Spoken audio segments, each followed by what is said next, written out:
Glória a Deus. Boa noite. Que honra estar aqui, que prazer. Obrigado pelo carinho, obrigado por me receber aqui. Essa casa, jantei ali, tive um tempo de mesa já abençoado. Obrigado, Azaf, toda a liderança aí, por ter me recebido, me convidado. E estou com muita expectativa para essa noite, para o que o Senhor vai fazer. Me falaram que o ambiente aqui é de muita fome. É verdade isso? Sim ou não? Isso é maravilhoso. É maravilhoso você estar num ambiente de fome, né? Porque o Senhor sempre tem um banquete para nós, e terrível coisa é estar diante de um banquete sem fome. Então eu espero que você esteja com fome do Senhor aí. E abre sua Bíblia comigo. Eu quero ler Mateus, capítulo número 5. Vamos ler a partir do versículo 13. Mateus 5, 13.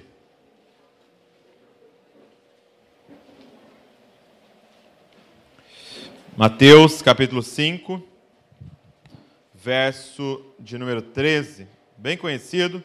Mateus 5, 6 e 7, Sermão da Montanha. Considerado a constituição aí do reino de Deus. 5, 6 e 7. Jesus assentado ali nessa montanha, falando com os discípulos, o Sermão do Monte. Ele começa falando as bem-aventuranças, quem são os bem-aventurados, quem são os felizes, quem são os homens e mulheres de sucesso. E aí depois ele começa a afirmar a identidade dos discípulos. É interessante que quando você começa a ver a estratégia de Satanás contra nós, é sempre jogando dúvida em relação à nossa identidade, né?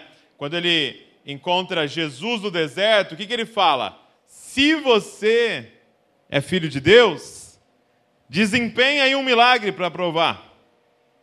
Quando Jesus está na cruz, aqueles homens, movidos novamente por Satanás, falam: se esse aí fosse filho de Deus, ele desceria da cruz. Quando ele está na casa de Simão, o religioso, e aquela mulher pecadora entra e começa a lavar os pés dele, o que Simão pensa na hora? Se ele fosse verdadeiramente um profeta, um homem de Deus, saberia quem é que está relando nele.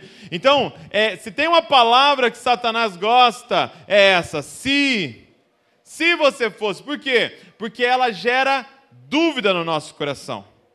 Porque ele está dizendo o tempo inteiro: ei, faz alguma coisa, e aí você vai ser. Como se a nossa identidade fosse resultado de um desempenho nosso. Só que Jesus olha para os discípulos e fala assim: vocês são. Não é se, não é faça tal coisa. Não, você é. E olha o que ele diz aqui. Mateus 5, verso de número 13. Vocês são o sal da terra. E ele diz assim: mas se o sal perder o sabor, como restaurá-lo? Não servirá para nada, exceto para ser jogado fora e pisado pelos homens. Vocês são a luz do mundo. E não se pode esconder uma cidade construída sobre um monte. E também ninguém acende uma candeia e a coloca debaixo de uma vasilha. Ao contrário, coloca no lugar apropriado e assim ilumina todos que estão na casa. Assim brilhe a luz de vocês diante dos homens, para que vejam as suas boas obras e glorifiquem o Pai de vocês que está nos céus. Você pode fechar os seus olhos comigo mais uma vez? Pai, aqui está a tua palavra, escrituras sagradas, a tua verdade, Pai. E nós pedimos: papai, você pode liberar o Espírito Santo agora para nos guiar em toda a verdade, Pai.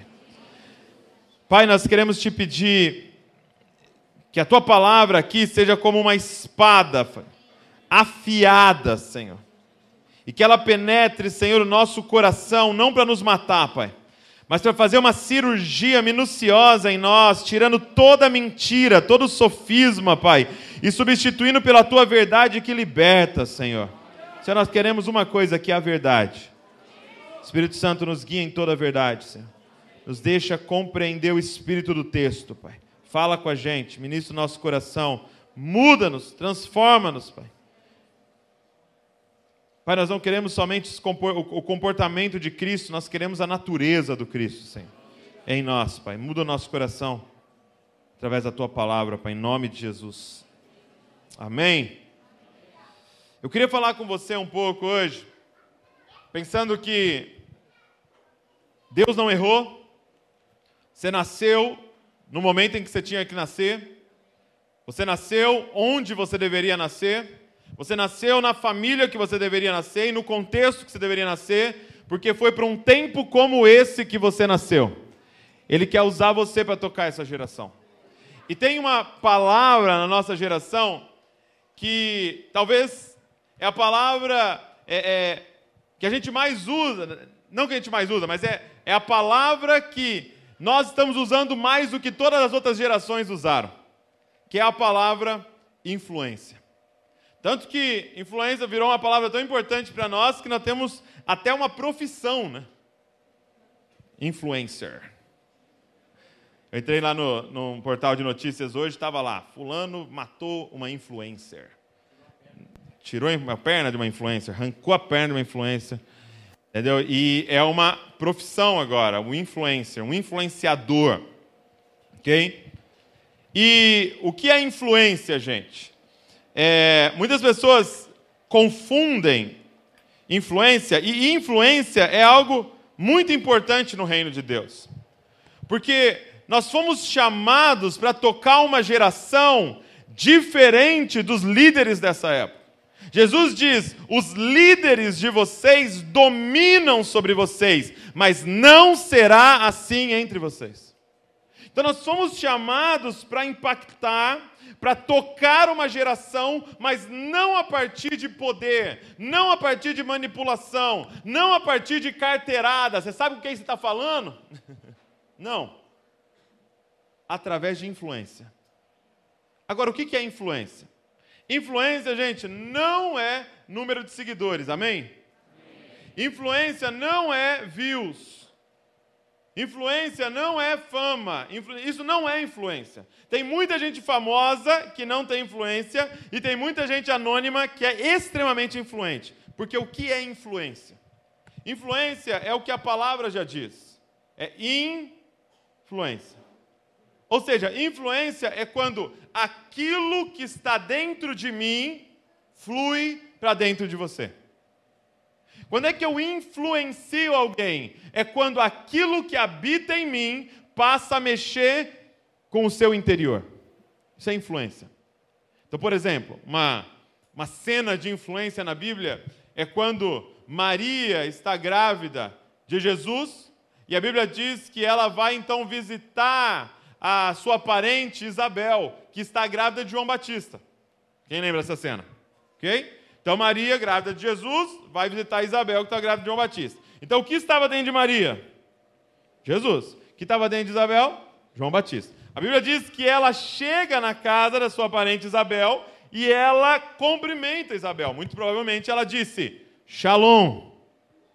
E a Bíblia diz que quando ela entra na casa e abre a boca, aquilo que estava dentro dela batiza no Espírito Santo aquilo que estava dentro de Isabel. De repente, aquilo que está dentro de Isabel é influenciado por aquilo que habitava em Maria. Isso é influência. Você imagina você chegar na faculdade e as pessoas começarem a ser mudadas ao você chegar e abrir a sua boca. E não importa o número de seguidores que você tem. A pergunta de influência é, quem habita em você? O que está dentro de você, que se você abrir a boca, começa a afetar as pessoas ao seu redor. Isso é influência. E talvez uma das grandes figuras, ilustrações de influência, é exatamente essa identidade do discípulo que Jesus vai falar em Mateus 5. Ele diz assim, vocês são o sal da terra. Gente, pense em algo influente, é o sal.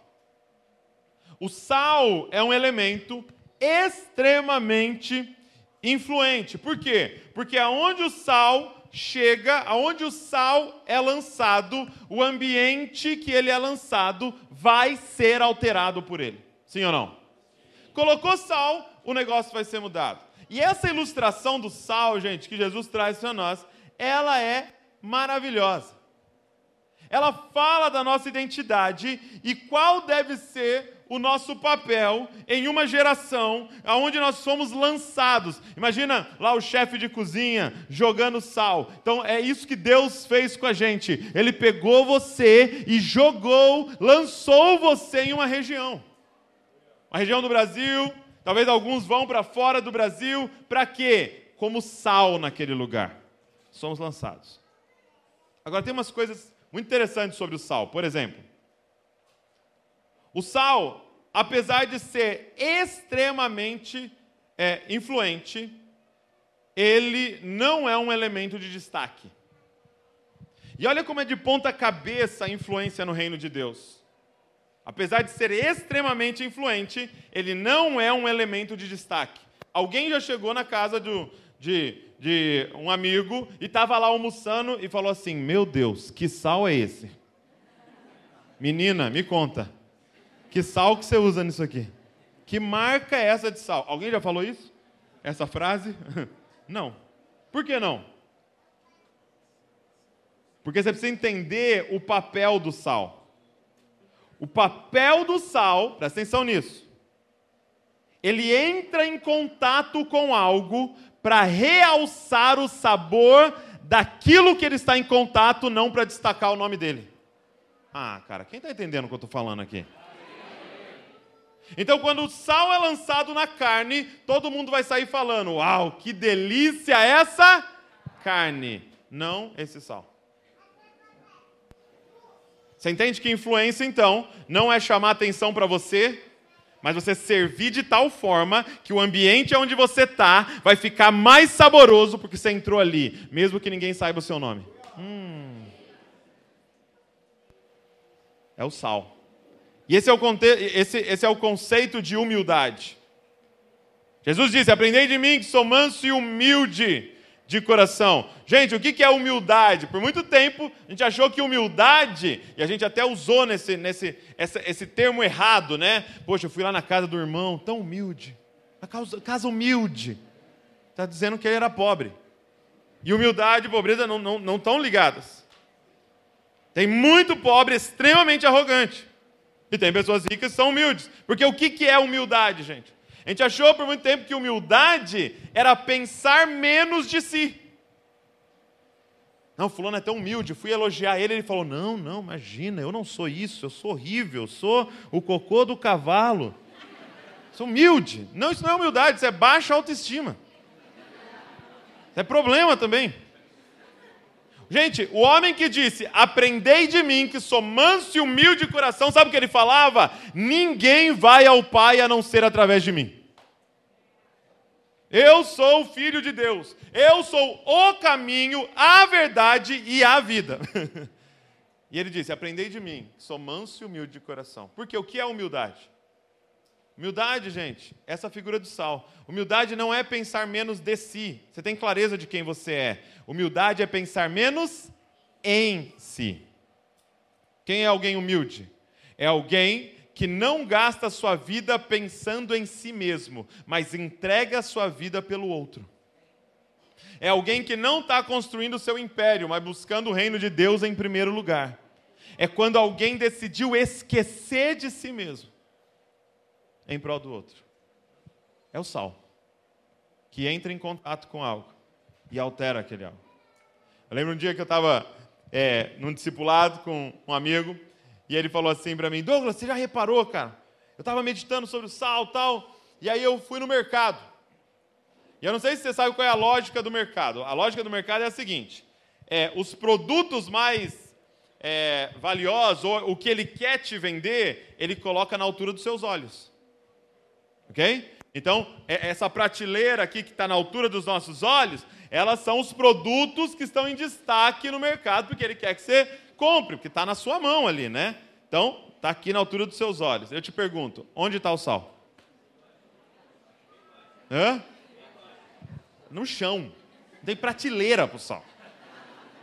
Você vê aquela senhorinha sofrendo para pegar. Ô filho, pega aqui, pega para tia aqui, por favor.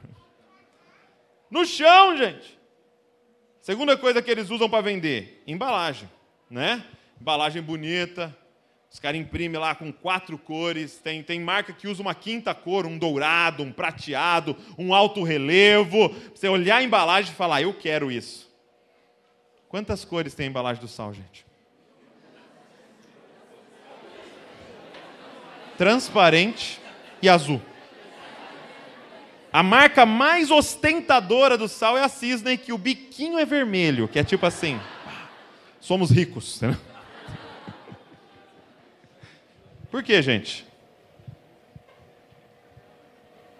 Porque você está diante de algo que é tão influente e tão essencial que ele não precisa de Lacoste. Ele não precisa de lugar de destaque para mudar toda. Ele não precisa nascer em Nova York. Ele pode nascer numa cidadezinha desse tamanho chamada Belém e mudar a humanidade. Por quê? Porque ele é sal. Nós não fomos chamados para destacar por causa da nossa posição, nós fomos chamados para destacar por causa da nossa embalagem, nós fomos chamados para ser essencial.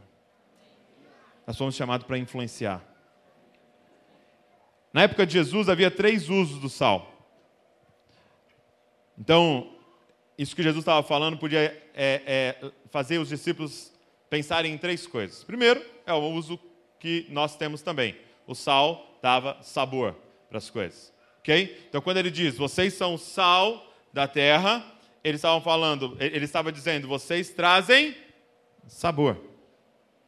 Aqui cai por terra, teologicamente cai por terra o crente chato, amém? Então toquem alguém aí e fala, cai por terra agora. Meu Deus, crente é chato. Não, você é chato, crente é legal.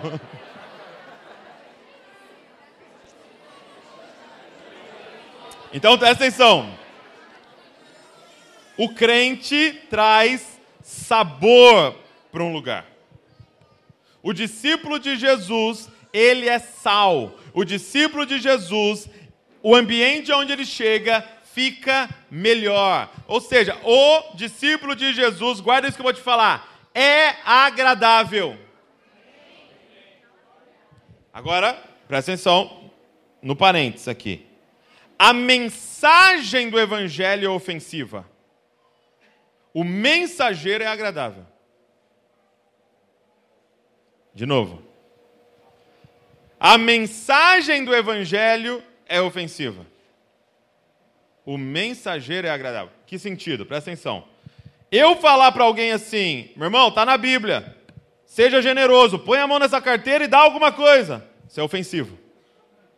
Eu falar, dá outra face, perdoa o seu abusador. Isso é ofensivo. Ok? Honra pai e mãe, não importa quem são seus pais. Isso pode ofender. Isso é pecado, isso pode ofender. Agora, estar perto de alguém que é humilde, manso, paciente, generoso, bondoso, benigno, longânimo, tem domínio próprio, é desagradável? Então a mensagem é ofensiva, mas o mensageiro é sal da terra. Traz sabor para os lugares. Então o ambiente aonde você chegar precisa ficar melhor, gente. Porque nós somos homens e mulheres de honra. Quando você entrar num lugar, entre entendendo uma coisa, você é um príncipe do Senhor. Você é filho do rei. Como um filho do rei se comporta? Como uma filha do rei se comporta? Como o filho daquele que é dono de todas as coisas se comporta? Então, aonde a gente chega, a gente salga. Segundo uso da figura do sal. O sal, na época de Jesus, também era usado como conservante natural. Então, eles não tinham geladeira, né, como você deve saber. Então, eles usavam o sal para manter os alimentos por mais tempo, porque o sal, por ser tão poderoso, tão influente, ele mata ali as bactérias e demora mais para apodrecer o alimento, eles poderiam usar por mais tempo, ok? Então, a segunda figura que Jesus traz a partir do sal é de que nós somos conservantes. Ok? Os lugares aonde a gente chega, nós estamos ali para conservar aquele lugar. Que sentido, Douglas? O juízo de Deus, é claro, entenda, porque a linguagem, quando nós vamos falar de Deus, ela é complexa. É lógico que Ele é soberano, é lógico que Ele sabe o momento do juízo, Ele sabe de todas as coisas. Mas a presença dos filhos de Deus em um lugar retardam o juízo de Deus naquele lugar, para que haja mais tempo para o arrependimento para aquele povo. Quem está entendendo o que eu estou falando? Então, por exemplo, quando Deus vai destruir Sodoma e Gomorra, Ele está ali com Abraão, ele fala, vou esconder alguma coisa do meu amigo Abraão, tal. E aí ele começa a falar para Abraão, vou destruir Sodoma e Gomorra. Mas quem que estava lá em Sodoma e Gomorra? Ló, sobrinho de Abraão. Então Abraão entra ali no que a gente chama de uma conversa intercessora. Ele está falando com Deus em favor do seu sobrinho e de sua família. Então ele fala, mas Deus, você vai destruir os justos com os injustos, o justo com o ímpio, você vai destruir? Ele fala, não. Ele fala assim, mas se tiver 100 justos lá, você vai destruir? Não, se tiver 100 justos, eu não destruo. Aí acho que Abraão pensou, né? 100 é bastante, né? 80. Dou 80, Deus. Aí Deus, vamos, 80, beleza. Não, 50, 30. E ele foi abaixando. Ele falou, não, mas beleza, se tiver justo lá, eu não destruo. E quando ele chega lá, não havia 10 justos na cidade. Então presta atenção no que eu vou te falar.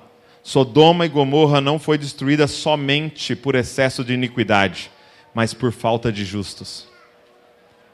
Porque os justos são conservantes naturais em um lugar. Discípulos de Jesus conservam um lugar para que pessoas cheguem ao arrependimento. Sabe por que Deus colocou você na faculdade que você está? Sabe por que você está nessa família? Sabe por que você está nesse bairro? Sabe por que nós estamos nessa cidade? Sabe por que nós estamos no Brasil? Porque nós estamos aqui para conservar esse lugar, dizendo, Senhor, salva mais gente. Senhor, salva mais gente. Senhor, se revela a mais pessoas. Senhor, ainda não, Senhor. Ainda não. Segura, Senhor, para que mais pessoas cheguem ao arrependimento. Porque esse é o nosso papel intercessor nessa nação. Amém? Esse é o nosso papel. Terceiro uso do sal. E aqui, para mim, era o mais complexo, né? Porque eles não tinham geladeira, mas eles também não tinham banheiros como a gente tem hoje. As privadas, com encanamento. Então, quando eles iam fazer a necessidade deles, eles geralmente tinham um buraco lá no chão, em algum lugar afastado, em que eles faziam suas necessidades. E o que eles jogavam em cima das suas necessidades para que o solo não fosse contaminado? Sal. Então você imagina, né? A cena. Não imagina, vai. Não imagina. Mas tá lá o negócio. O cara já tira um salzinho aqui, joga em cima. Então Jesus está sentado, pregando, maravilhoso. Bem-aventurados mansos, bem-aventurados pobres de espírito, bem-aventurados homens de justiça e tal. E falando, de repente, ele fala, deixa eu falar um negócio para vocês. Vocês são o sal da terra. Aí o discípulo já aqui, mas peraí. Sal a gente joga no cocô ali, Jesus. Será que eu ouvi certo? Ele falou sal? Sal mesmo que ele falou? Tanto que na versão de Lucas ele fala que não serve para ser jogado fora, não serve para ser jogado em cima do esterco. Então, ele está dizendo, vocês são o sal da terra. O que isso significa, gente? É que ele pegaria a gente e jogaria nos lugares mais sujos dessa terra.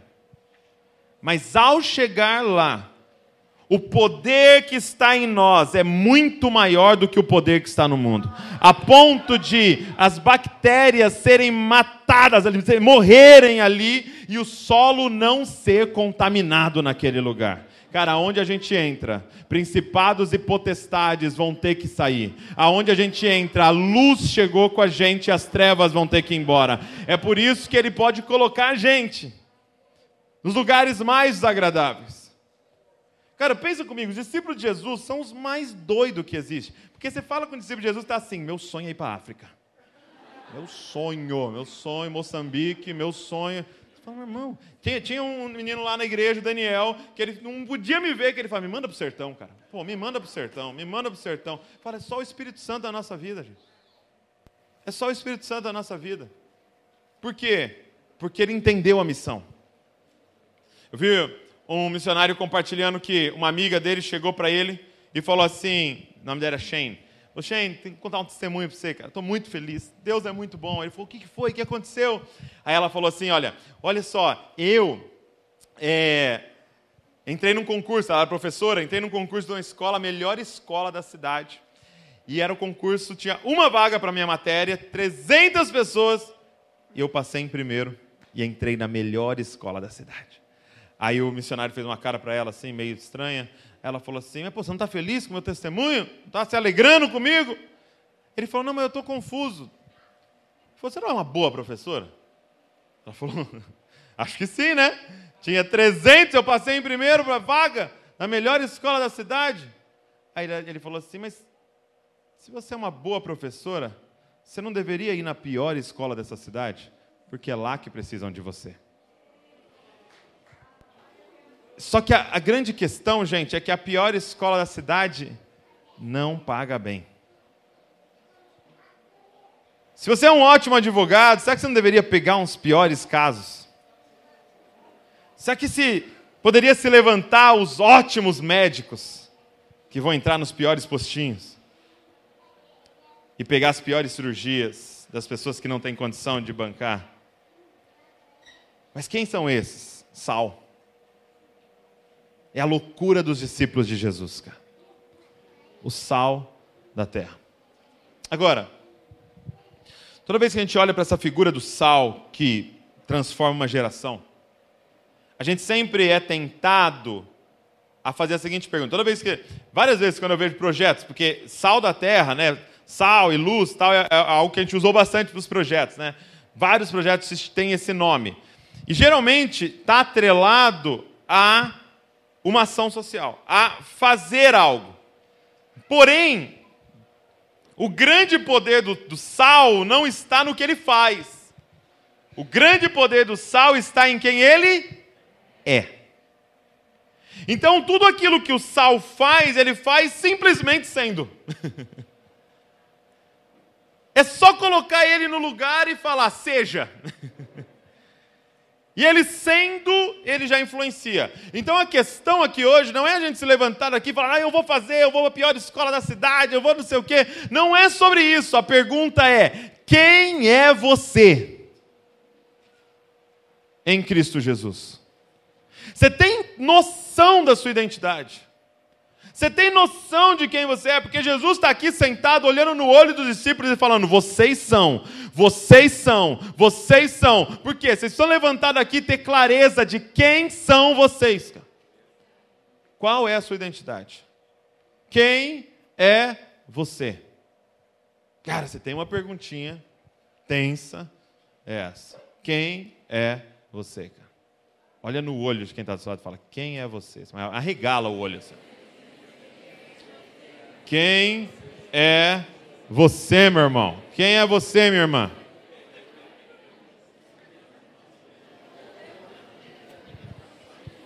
Gente, essa, eu diria que é a grande pergunta da nossa geração. E tem muitas coisas tentando responder ela para nós, mas eu quero te falar como é que a palavra de Deus responde essa pergunta para nós. O que eu quero dizer para você hoje, nos próximos minutos, nosso aqui, é que você nunca vai encontrar a sua identidade respondendo à pergunta quem é você. Porque identidade, gente, não é quem você é. Identidade, a palavra identidade significa identidade. O que é idem, gente? Igual. Então, identidade é igual a quem você é. Então não é, nós estamos atrás da pergunta errada. Quem sou eu? Quem sou eu? Não, a pergunta é igual a quem eu sou. Porque você não é um ser eterno que existe desde a eternidade. Essa é a pergunta para Deus. Quem sou eu? Nós fomos criados. E se fomos criados, nós vamos ter que fazer a pergunta, igual a quem nós somos? Ou seja, você só vai descobrir a sua identidade se você descobrir que você foi criado igual a alguém. Identidade. E aí quando a gente vai para Gênesis 1, 26, diz assim: e Deus disse, façamos o homem, ser humano, a nossa imagem e a nossa semelhança. Uau! Ou seja, nós fomos criados igual a alguém. Quem está entendendo? Façamos o homem, a nossa imagem, a nossa semelhança. Só que quando você vai para Colossenses 1,15, Paulo expande isso para nós, dizendo sobre Jesus: Ele é a imagem do Deus invisível. Façamos o homem, a nossa imagem. Colossenses 1,15, Ele é a imagem de Deus. Então, se quando Deus foi criar a gente, Ele usou um molde, qual foi o molde? Já viu aquelas figuras do artista pintando assim, na tela, e um modelo lá parado assim, ó? Ou uma mulher lá parada, já viu? Essas figuras. Então, imagina Deus fazendo você. Quem estava de pé lá e Ele estava fazendo você semelhante a Ele? Então, se eu quero descobrir quem eu sou, não adianta responder a pergunta quem é você. Você vai ter que responder a pergunta: quem é Cristo? João diz o seguinte: quando Ele se manifestar, seremos semelhantes a Ele, pois o veremos como Ele é. Presta atenção que João está falando para a gente. Quando você vê Ele, na hora, você vai ser transformado à imagem dEle, porque ver Ele é ver um espelho. Cara. Você e eu fomos criados para ser como Cristo. Eu lembro que eu estava um dia num acampamento, né, como esse aqui, e aí num dos intervalos a gente foi jogar bola, né, fui jogar bola lá com os meninos e tal, aí eu tirei o relógio, coloquei no pé da trave assim, fomos lá jogar bola e tal, jogamos, aí não tem sino aqui? Sino? Para a hora do café? Assim, ó, tem. Só tem uma coisa que para o futebol, é aquele sino. Café! Aí nós tudo paramos, fomos tomar café, tudo lá tomando café, eu lembrei do quê? O relógio. Esqueci meu relógio. Aí fui lá, corri no campo, cheguei lá, meu relógio não estava lá. Aí comecei: você viu meu relógio? Você viu meu relógio? Você viu meu relógio? Viu meu relógio? Viu meu relógio? Perguntava para todo mundo: viu meu relógio? Viu meu relógio? E aí até que alguém falou: fulano pegou e entregou para a Val. Minha esposa, a Val. Entregou para a Val. Na hora que ela me falou isso, que o meu relógio estava com a Val, parei de procurar meu relógio. E passei a procurar a Val. Porque quando eu encontrasse a Val, o que ela tinha? O meu relógio. O que eu estou afirmando para você hoje é que a sua identidade está em Cristo Jesus. Então, acabou essa busca no coaching, na psicologia, nos livros de autoajuda, nos videozinhos de YouTube, nos Reels do Instagram, que está tentando falar quem é você. Ei, a sua identidade está em Cristo. Então acha Ele, que você vai achar quem você é. Porque você foi criado para ser como Ele. Como Ele. Posso te mostrar isso acontecendo na prática? Mateus 16, abre aí Mateus 16. Verso de número 21. Mateus 16, 21. Vou te mostrar acontecendo na sua frente isso. Mateus 16, 21. Diz assim, olha. Mateus 16, 21. Desde aquele momento, Jesus começou a explicar aos seus discípulos que era necessário que ele fosse para Jerusalém, sofresse muitas coisas. Não, perdão. Vamos voltar um pouquinho aqui. Eu quero 13. Mateus 16, 13. Nós vamos ler até o 21, mas é no 13. Chegando Jesus à região de Cesaré de Filipe, perguntou a seus discípulos: quem os outros dizem que o Filho do Homem é? Então Jesus reuniu os discípulos e falou: quem o pessoal está falando que eu sou? Ok? Pesquisa de campo ali.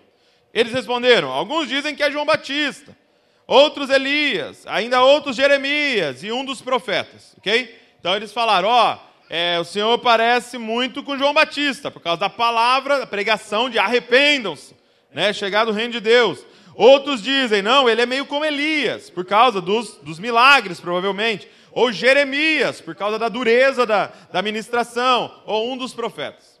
Aí Jesus vira a pergunta. Jesus vira para eles e fala: e vocês?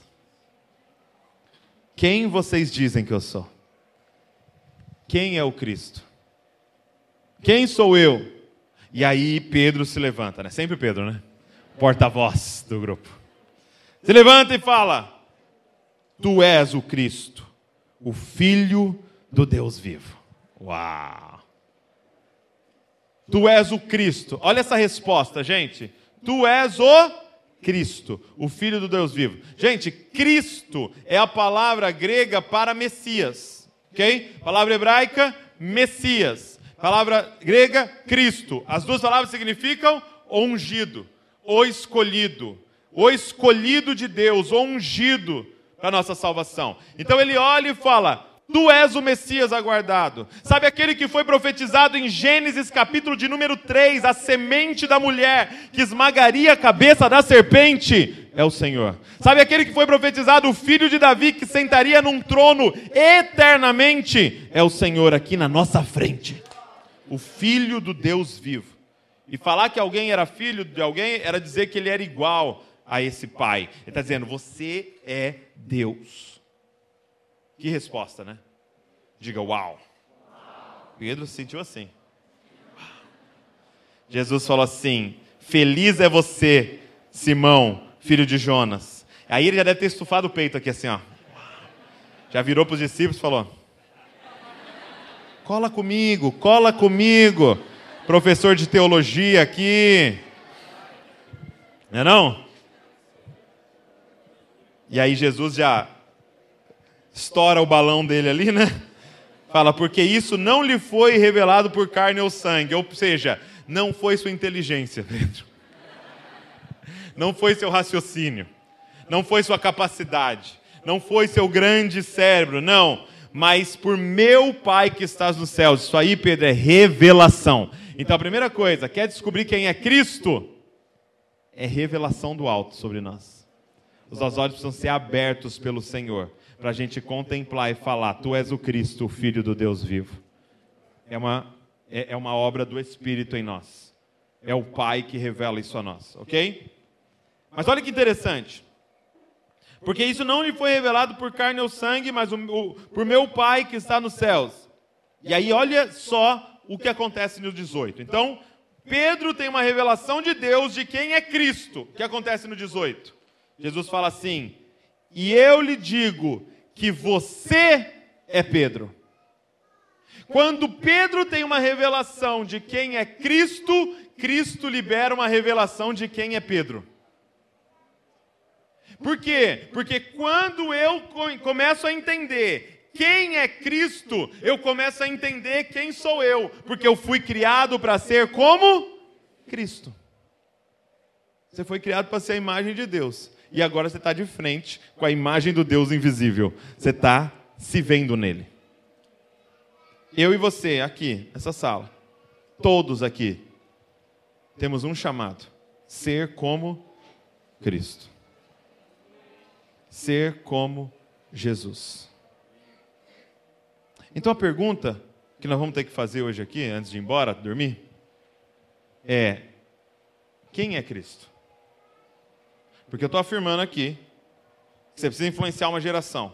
Como? Sendo. Vivendo a sua verdadeira identidade. Douglas, qual é a minha verdadeira identidade? Você nasceu para ser como Cristo. Então nós vamos ter que responder aqui: quem é Cristo? O molde usado para criar você. Então guarda isso. Cristo é o ungido, o escolhido. Para mim a melhor definição é essa: o escolhido para entregar a vida para que muitos vivam. O ungido para entregar a vida para que outros vivam.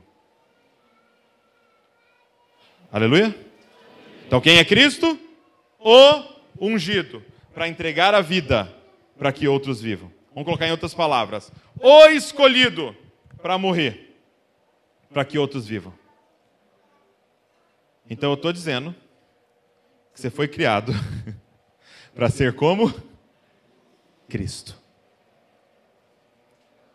Então você foi criado igual àquele que foi o escolhido para perder a vida para que outros vivam. Para que você foi criado, meu irmão? Vamos lá, faz a conta.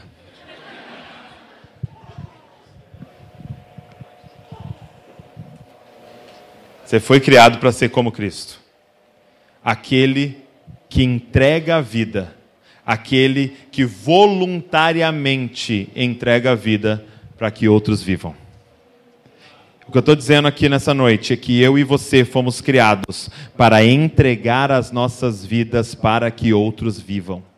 Eu e você fomos criados para voluntariamente. Nós fomos criados para ser sacrifício vivo. Sabe o que é sacrifício vivo?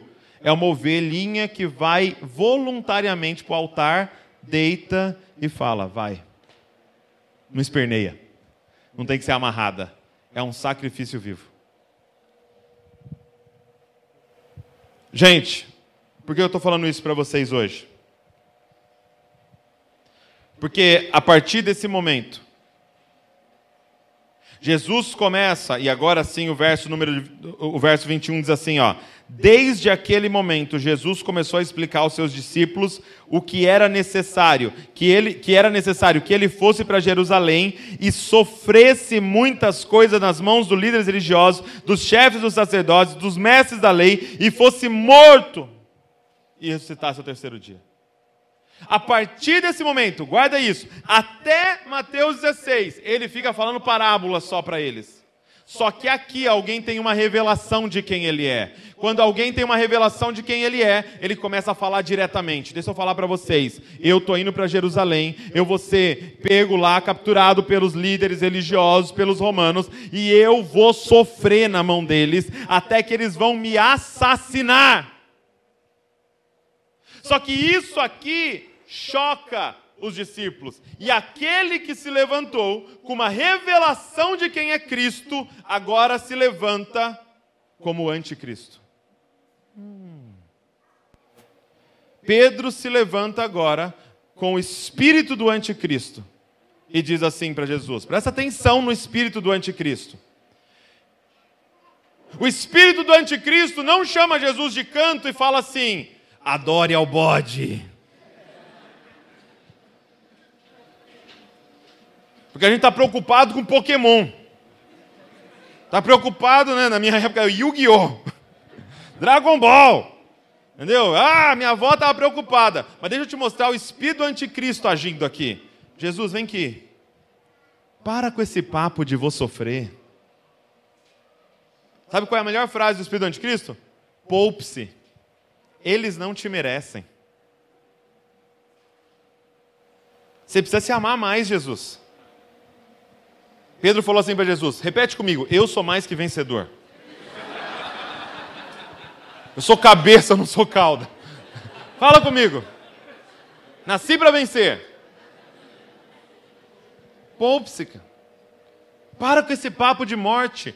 Para com esse papo de entregar sua vida. Você precisa se cuidar, cara.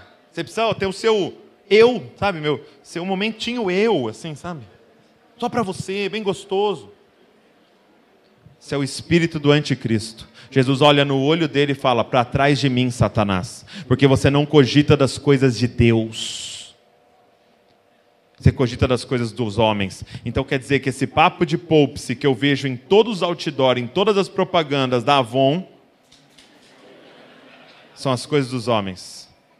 Porque as coisas de Deus é se entregar em favor de muitos. O que eu estou dizendo nessa noite é que você nasceu para entregar sua vida. Você nasceu para ser sal. Você nasceu não para focar em você, mas para focar no outro que está do seu lado. Você nasceu para isso. E aqui eu quero responder por que a nossa geração está tão doente. Porque nós estamos vivendo o que nós não nascemos para viver. Um peixe nasceu para nadar, uma ave nasceu para voar. Se eu colocar a ave dentro da água e o peixe jogar para o alto, os dois vão morrer. Eu e você nascemos para entregar a nossa vida.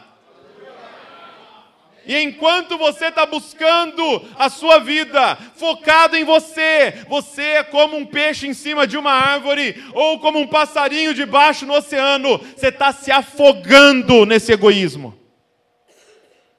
Porque você comprou a narrativa do anticristo que você tem que focar em você.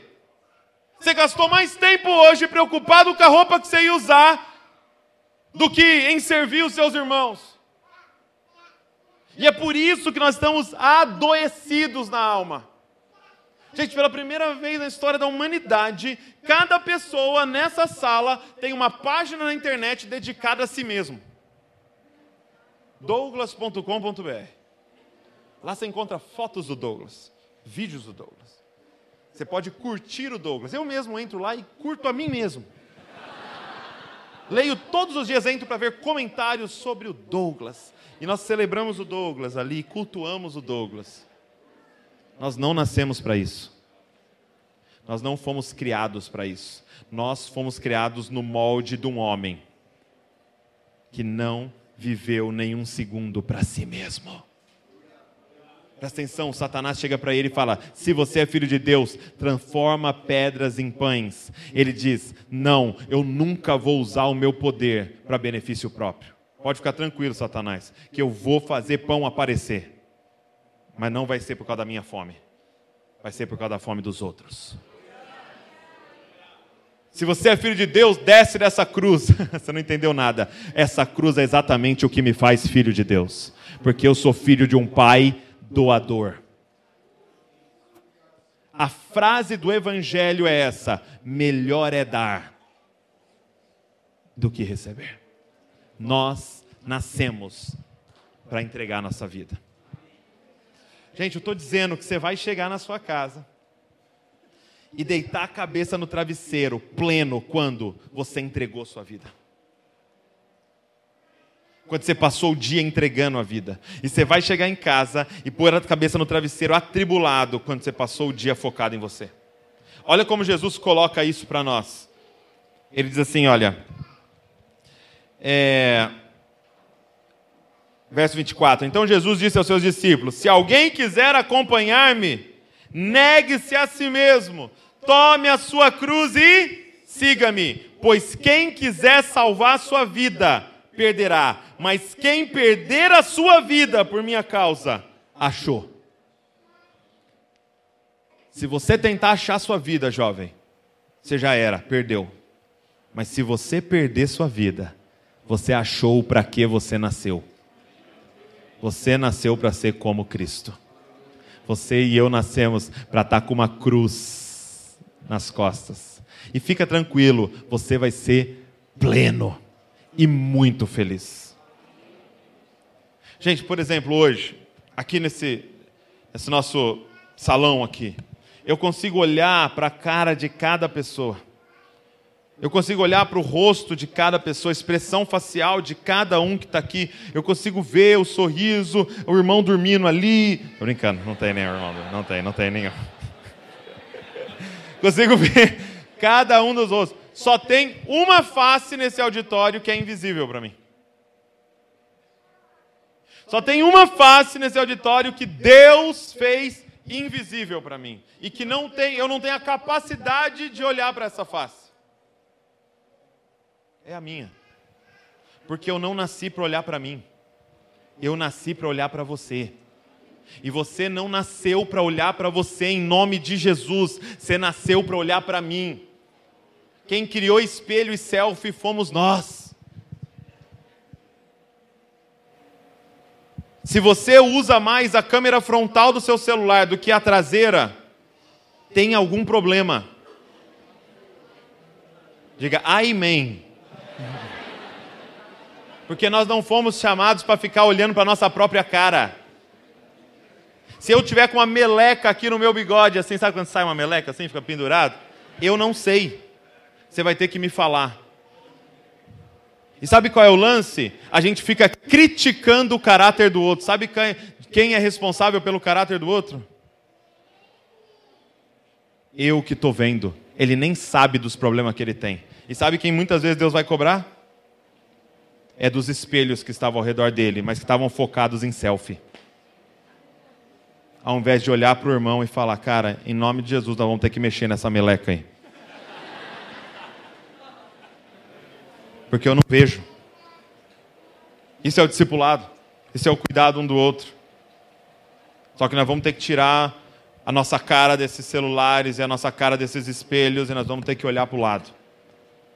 e falar, olha, você nasceu para entregar a sua vida para que outros vivam. Gente, isso é tão real. Eu quero provar isso para você, que isso é tão real, biologicamente falando, isso é real. Eu estava ouvindo um podcast, que eu gosto muito de um cara chamado Simon Sinek. Ele é um podcast de business, assim, e tal. É um cara muito bacana, assim, ele estava entrevistando um cantor. E era um cantor jovem, assim, não é um cara conhecido. E aí, esse cantor falou assim, Simon, aconteceu um negócio muito louco. Eu fui no Starbucks comprar, um americano, né? Eu fui no Starbucks comprar café e lá tem drive-thru, né, do Starbucks. E aí eu estava lá no drive-thru pedindo meu café, tive uma ideia. Eu vou pagar para a mulher do carro de trás. Aí eu falei pro caixa lá, né, para a mulher que estava no caixa, ó, quanto que é da mulher de trás aí? Que eu vou pagar para ela. Aí pagou e falou assim, ó, quando ela aparecer aqui, você fala, ó, o carro da frente já pagou e ele mandou falar que você é muito amada. Só isso. Aí ele pagou, né, e saiu. Ele contando pro Simon Sinek, oh, cara, eu saí de lá entusiasmado. Eu não consegui nem ver, porque eu tinha que sair, né, da fila. Não consegui nem ver a reação da mulher, nada, mas eu estava assim, com uma alegria dentro de mim indescritível. Aí o Simon falou assim, eu vou te explicar o que aconteceu com você biologicamente. Pesquisas recentes descobriram que tem um hormônio chamado ocitocina, que é um hormônio do prazer. É o hormônio, gente, que a mulher tem uma descarga desse hormônio no parto. Por isso que ela não mata a criança. Está morrendo de dor, aquele desespero, sangue para todo lado, ela olha e fala, ai, que lindo, maravilhoso, paixão da minha vida. É ocitocina, entendeu? Deus colocou ali, deixa eu resolver esse negócio, que senão não vai sobrar uma criança, né? E aí, ela tem essa descarga, em meio a todo aquele lance da sala de cirurgia, ela tem aquele prazer no momento do parto, ocitocina. E eles descobriram, presta atenção nisso, que essa ocitocina, esse hormônio do prazer, é liberado quando eu faço um ato de serviço desinteressado. Ou seja, quando eu sirvo alguém sem esperar nada em troca, é liberado no meu corpo ocitocina. E aí ele disse, mas descobriram também que quando eu recebo um ato de serviço de alguém de graça, é liberado no meu corpo também a ocitocina. Ou seja, a mulher também sentiu a ocitocina. Mas descobriram que alguém que está assistindo alguém, servindo alguém, também tem uma descarga de ocitocina. Ou seja, a caixa lá, a mulher que estava no caixa, também sentiu a ocitocina nessa situação. E aí, o cantor começou a contar que ele perdeu a mãe dele quando ele tinha 13 anos de idade. A mãe dele faleceu. E aí ele falou que ele estava num lugar lá, queria fazer um show, ele estava no hotel. Ele estava lá sentado no hotel, no restaurante, tomando café da manhã, e entrou 3 mulheres. As 3 mulheres entraram assim, ele olhou para aquelas mulheres, eram 3 senhoras, e ele lembrou da mãe dele. E ele falou que bateu uma saudade nele assim, da mãe dele, e ele falou, nossa, como eu queria que minha mãe estivesse aqui, para eu tomar um café da manhã com ela, ou pagar um café para ela, e tal. E de repente, ele falou que veio assim na cabeça dele. Pelo jeito ele não era crente, senão ele ia falar, né? Deus falou comigo. Ele falou que veio na cabeça dele assim, sua mãe não está aqui, mas as 3 estão aqui, paga um café para elas. Né? E aí ele ficou ali, não vou fazer isso não, né? Vou incomodar e tal, não sei o quê. Mas foi tão forte que ele criou coragem, levantou e foi. Aí ele chegou na mesa das 3 mulheres ali e falou assim, olha, licença, desculpa atrapalhar e tal, mas, quando eu tinha 13 anos, minha mãe morreu, perdi minha mãe. E vocês entraram, eu não sei, por algum motivo, quando eu olhei para vocês, eu lembrei da minha mãe. E eu queria pagar um café para vocês. Só como um ato de gratidão por vocês terem feito eu lembrar da minha mãe. Aí ele disse que uma delas se levantou. Saiu da cadeira, assim, deu a volta na mesa, ficou na frente dele, assim, e falou assim, o meu filho morreu semana passada e ele tinha a sua idade. E ele falou que ela abraçou ele abraçou ela naquele restaurante, e eles começaram a chorar dentro daquele restaurante. Por que eu te contei essa história? Porque você está inundado de ocitocina agora. Isso que você está sentindo agora no seu corpo. Presta atenção nisso. É o hormônio de Deus falando, você nasceu para isso. Você nasceu para entregar sua vida. Você nasceu para servir sem esperar nada em troca. Você nasceu para ser como Cristo. Por que nós estamos doentes, gente?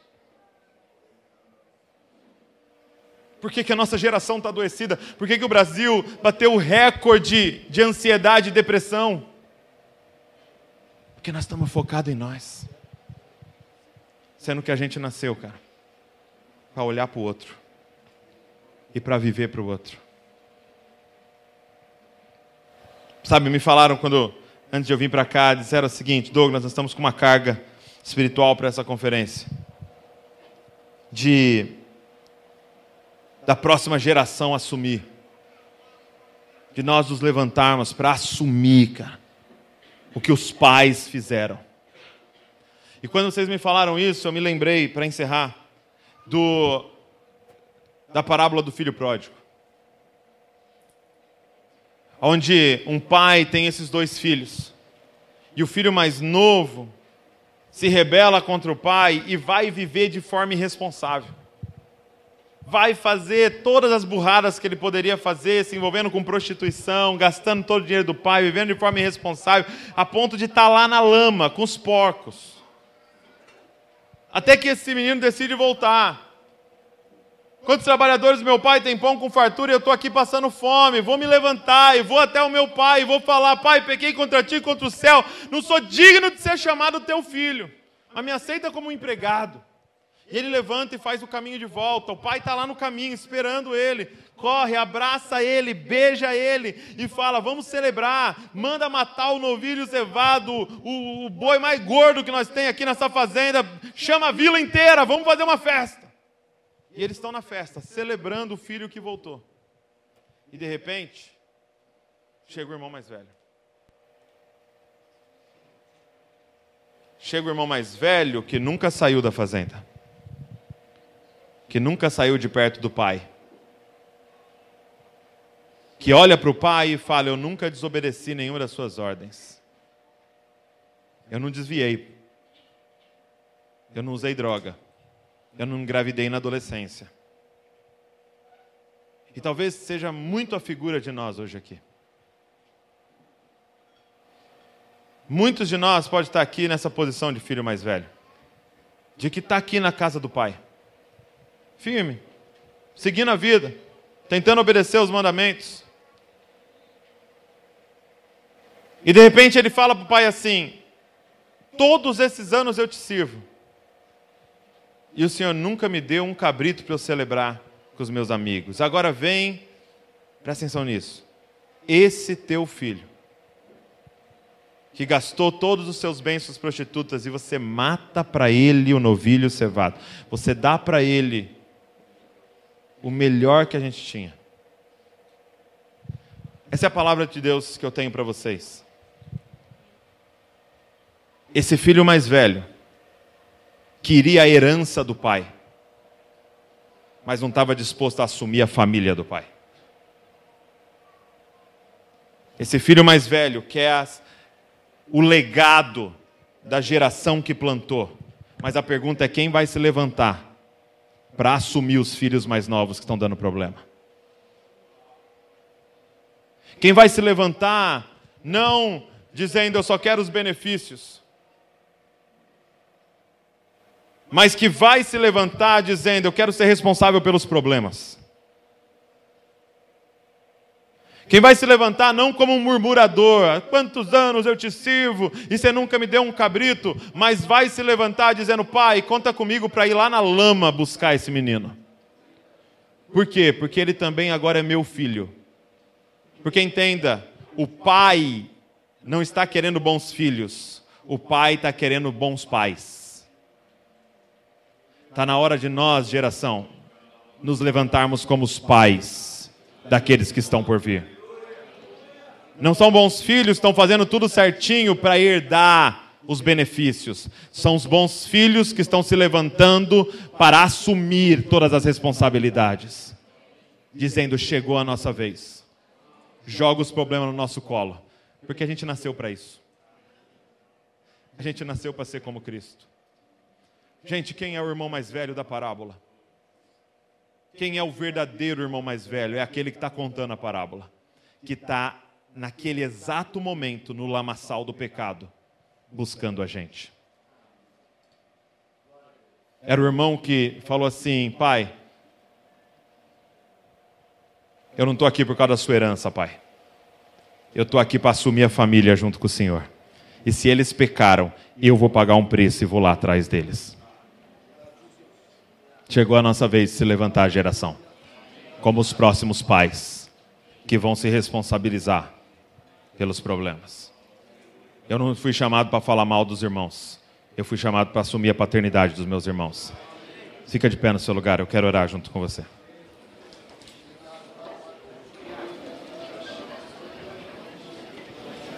Cara, eu quero pedir uma unção de responsabilidade sobre nós aqui, cara. Chega de sermos conhecidos como uma geração irresponsável.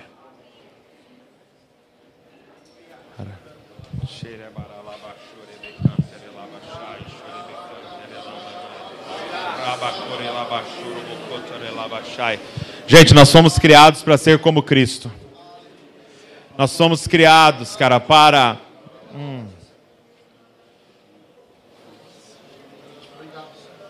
para poder dizer: eu trago em mim as marcas de Cristo Jesus. Nós fomos criados para, assim como aqueles apóstolos saírem depois de serem açoitados e alegres, dizendo: Ele nos achou digno de sofrer em nome de Jesus. Bem-aventurados são aqueles que são perseguidos por minha causa, pois assim perseguiram os profetas que vieram antes de vocês. Geração, chegou a nossa vez de nos levantarmos como pais e mães espirituais. Chegou a nossa vez de assumirmos uma casa. Chegou a nossa vez de nos levantarmos com responsabilidade. Nós não estamos atrás aqui de bons filhos, nós estamos atrás aqui dos bons pais. Pai, eu quero orar agora por os meus irmãos e as minhas irmãs que estão aqui, Senhor. E eu te peço por uma carga de responsabilidade sobre nós. Nós estamos como Isaías aqui dizendo: eis-nos aqui, Senhor, envia-nos. Senhor, eis-nos aqui, nós não temos medo dos desafios, Senhor, porque nós sabemos quem está com a gente nessa jornada, Pai. Aquele que nunca perdeu uma batalha, aquele que nunca perdeu uma guerra. Senhor, tira de nós o medo. Tira de nós todo sentimento de autopreservação, Pai, e coloca em nós a coragem do Cristo para dizer: foi para esta hora que eu nasci, foi para esses problemas que eu fui criado, foi para essa geração que eu nasci para tocar. Senhor, levanta-nos como pais responsáveis, Pai, não como filhos mimados, atrás dos nossos direitos, mas nos levanta, Pai, Senhor, responsável pelos nossos deveres, Pai. Senhor, eu sou responsável pelo meu irmão. Que todo espírito de Caim caia por terra aqui nesse lugar. E que se levantem aqueles que vão dizer: eu sou responsável pelo meu irmão. Eu sou o guardião do meu irmão. Eis-nos aqui, Senhor, para contribuir na edificação da Tua igreja, Pai. No avanço do Teu reino, no cumprimento do Teu propósito, Pai. Espírito Santo do Senhor, começa agora a quebrar em nós. Quebra em nós todo espírito de escravidão, todo espírito de orfandade, que nos faz cobradores, Senhor, e nos faz devedores de todas as pessoas, Pai. Porque aquilo que o Senhor fez por nós, aquilo que o Senhor deu para nós, nós daremos para a próxima geração, Senhor. Senhor, eis-nos aqui. Eis-nos aqui. Responsáveis. Eis-nos aqui, Cristo. Cristo em nós é a esperança da glória. Que o Espírito do Cristo esteja sobre nós e que Ele nos unja para proclamar o ano aceitável do Senhor. Que Ele nos unja, que Ele prepare para nós uma mesa diante dos nossos inimigos. Unge a nossa cabeça com óleo, transborda o nosso cálice. Eis-nos aqui. geração eleita, sacerdócio real, os pais da próxima geração.